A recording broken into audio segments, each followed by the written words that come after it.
আসসালামু আলাইকুম ওয়া রাহমাতুল্লাহি ওয়া বারাকাতুহু। কেমন আছেন আপনারা সবাই? জানি আপনারা সবাই ভালো আছেন এবং ভালো থাকবেন, এই দোয়াই করি। আমিও আছি ভালো, আপনাদের দোয়া আলহামদুলিল্লাহ। তারপর আমাদের ছোট ভাই রাসেল ভাই ইতালি থেকে আসছে ওনার ফ্যামিলি নিয়ে। আর অ্যাকচুয়ালি আমাদের বড় ভাই ফিরোজ ভাইয়ের মেয়ের বিয়েতে অংশগ্রহণ করবে, সেই ইতালি থেকে আসছে। উদ্দেশ্য বিয়েটা খাবে আর বেশ কিছু জায়গা ঘোরাফেরা করবে, সময়টা কাটিয়ে যাবে। 7 দিনের জন্য আসছে এখানে। তার মধ্যে 2 দিন আমি তাকে সময় দিব বললাম, এবং সে কোন কোন জায়গায় যাবে আমাকে বলে এই জায়গাগুলো শুধু আপনি দেখাবেন। তাই আমি তার কথা মতেই সেই জায়গাগুলি তাকে আমি দেখাচ্ছি আর কি। সে অনেক পছন্দ করতো এই জায়গাগুলি, কারণ আমার ভিডিওতে সে অনেকবার দেখেছে জায়গাগুলি। সেই জন্য ফ্যামিলি নিয়ে আসছে, এইসব জায়গাটা ঘুরবে ফ্যামিলিকে নিয়ে।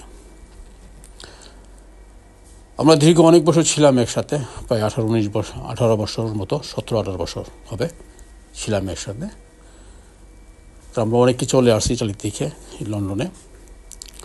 তারও আসার কথা ছিল, কিন্তু সে যে কোনো কারণে আসতে পারে নাই, একটু সমস্যা ছিল সেই জন্য আসতে পারে নাই। তারপরে সেখানে কয়েকবার এসে ঘুরে গেছে আর কি। এই প্রথমবার ফ্যামিলি নিয়ে আসছে। এখন তো ঘোরাফেরা করার জন্য আমি এক্সপার্ট, সবাই জানে, কারণ ঘোরাফেরাটা আমি পছন্দ করি খুব বেশি। তাই যেই আসে না কেন সবার আগে আমার সাথে যোগাযোগ করে যে সূর্য ভাই আমি তো আসতেছি, আমাকে সময় দিতে হবে, কখন ফ্রি থাকেন, যে ফ্রি অবস্থাতে আপনারা যেদিন ফ্রি থাকেন সেদিন বলেন, আমি সেভাবেই আসবো।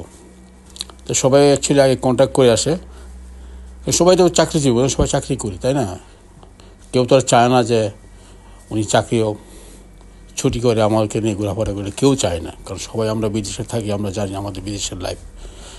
আপনারা হয়তো দেখেন যে আমরা বিদেশে থাকি বলে আমাদের লাইফ শুনলে অ্যাকচুয়ালি অনেক হার্ড লাইফ আমাদের, এবং অনেক কষ্ট করি আমরা। সবাই হয়তো ভাবেন বিদেশে তো অনেক আমরা আনন্দ আছি, অ্যাকচুয়ালি আনন্দ না, আমরা অনেক দুঃখের সহিত, সত্যি কথা যেটা অনেক দুঃখে নিয়ে আমরা থাকি বিদেশের বাড়িতে। সত্যি কথা বলতে কি, আমাদের কথাগুলি শুনলে আপনাদের কষ্ট লাগবে,